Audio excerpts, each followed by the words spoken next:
This is Luke Gradowski. 1 o'clock in the morning here. Just turned 11:11. I'm here with my friend Jose. It's Veterans Day. I'm here with a Marine. And I got to say, one of the proudest moments I had out here was seeing you in your Marine's outfit holding a big sign saying, "End the Fed."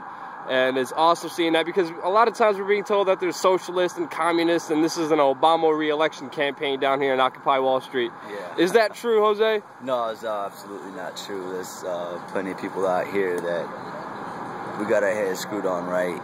We know what's going on. We know that it's the Federal Reserve that's controlling the money supply and causing just about everything.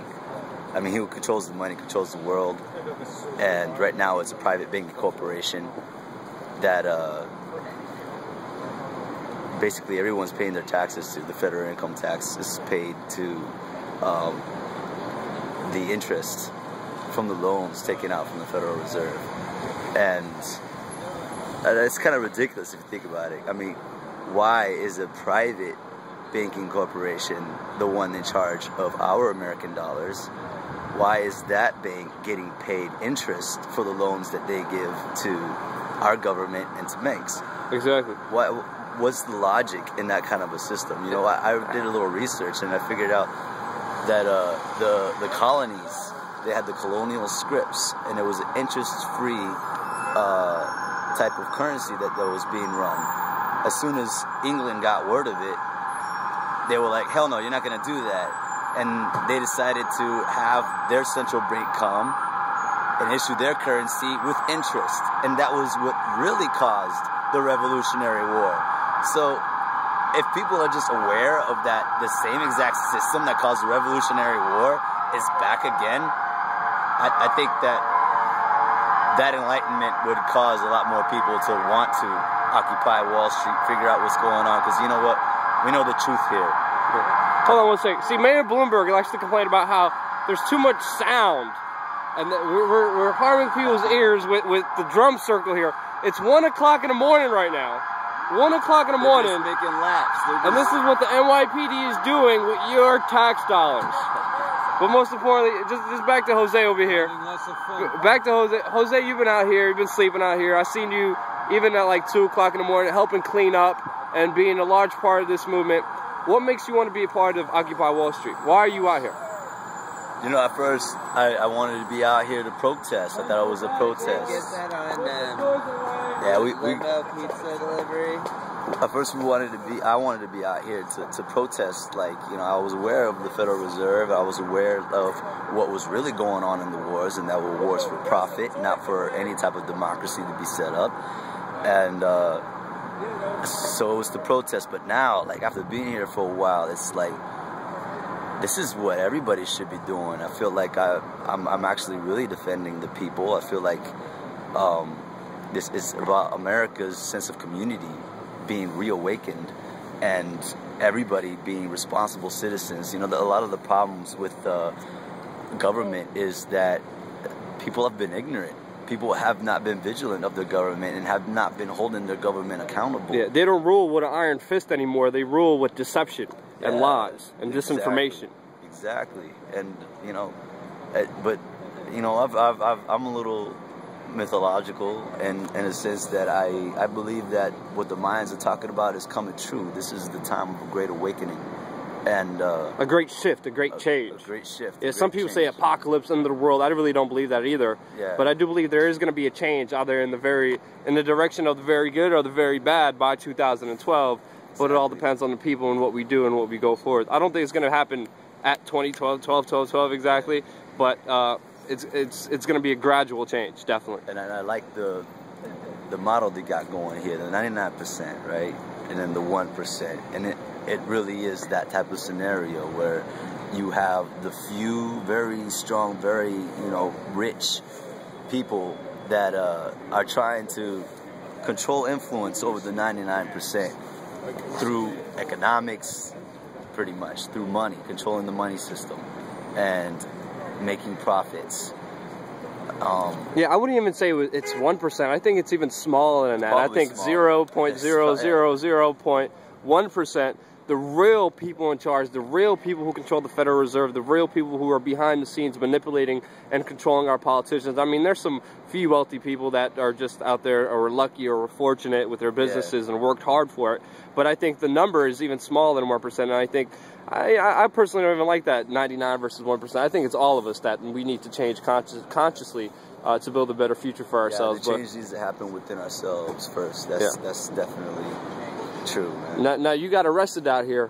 What horrible and dangerous deed did you do I got arrested. to get arrested at Occupy Wall Street? I got arrested twice. First time I got arrested, basically a gentleman asked for a photograph with us, and they asked us to put our anonymous masks, the Guy Fawkes masks, down.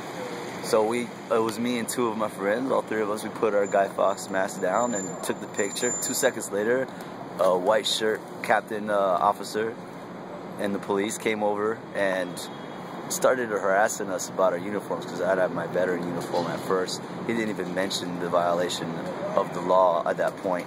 And he just proceeded to call more people in, more cops in, and they arrested us. And we spent the night in jail. And how dare you violate this 18th century law that has been in place for the colonists who dressed up as Native Americans and caused trouble back in the 1800s. Yeah, it's pretty ridiculous. I think it was pretty much harassment. I think they wanted us to get arrested.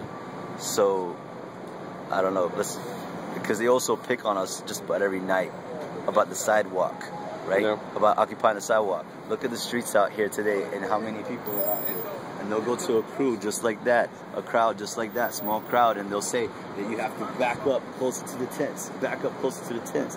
You're taking up too much space, and if you don't move, they'll arrest you. Yeah. But there is no sidewalk law. We've looked it up. We've searched for it. We could not find it. There is no sidewalk law, but they keep harassing us. But the second time I got arrested... 2 times? Yeah, I got arrested 2 times. Second time I got arrested was on November 5th. And that was when thousands of people marched out of this square and went to the front of the Supreme Court down here in Lower Manhattan. And they wanted to assemble there. And it was a peaceful assembly. The cops, when they start blocking people off and evicting people, of course people are getting mad because you're violating their rights. Yeah. You're violating to move freely. Yeah. They have a right to peacefully assemble, and when they try to execute that right, every time they get evicted from those places. So why? And then people raise the question: they didn't have a permit. Why do you need a permit for something that you permission? Have a right for? Permit is permission. They want your permission, even though it's against the Constitution. But, you know, craziness happens. So I got into the cops' faces. I said, like, you're committing treason, you're committing treason. I went down the line on the orange mesh that they were holding and told them all that they were committing treason. And I went to the guy who was in charge, the captain that was running the show. And I was like, look, you know, you're in direct violation of the Constitution right now. And you are a traitor to your country. You need to wake up. You should read the Constitution. You should be an oath keeper. Be an oath keeper, you know? And only I was a little more excited. Then I was kind of yelling it. He had the megaphone out, and I was yelling inside his megaphone, and all this stuff caused this big scene. And he just kind of turned around. He pointed at me, looked at the cops behind the mesh, pointed at me, and 5 cops proceeded to grab me, pull me on the other side of the mesh, drop me to the ground, and put me in cuffs. How dare you think you have freedom of speech, sir? Yeah. That's what I kept telling everybody. Yep, just getting arrested for a little freedom of speech. Well, it's Veterans Day. I'm very happy you're fighting alongside with us as a Marine. When do you think more military people will start coming out here? I mean, you're one of them, and I'm so happy to see this. That's why I'm interviewing right now. Well, we got Iraq veterans against the war that've been coming here participating, and we've got Veterans Day going on today. So we're gonna link up with a bunch more veterans, and there's a lot of veterans out here that occupy Wall Street, that support the Occupy Wall Street movement, the movement in general. Why? Because it is the people coming together collectively to talk about the grievances and trying to resolve it on our own, because they know that they can't wait 4 years to vote to bring change. That doesn't work. So we have to do it together. We have to come together collectively to bring change. And I know that every veteran in their hearts wants to be a part of this and wishes that they can be a part of this. So it's going to happen. The movement is only going to grow. Veterans are going to be a part of it, and I believe even cops. Like I've talked to the cops just about every day here about being an oath keeper, and I'm seeing it slowly that there's even cops that they'll throw their fist up in the air and represent. So yeah, I had some good experiences of cops recognizing me here from YouTube, a whole bunch of them. But that's what it's going to take, and I'm very happy to have you out here, man. It's a pleasure standing here with you here at Occupy Wall Street. We'll be here till the end. And again, man, just thank you, brother. Really appreciate for everything you do out here. Thank you, man. I appreciate you, man.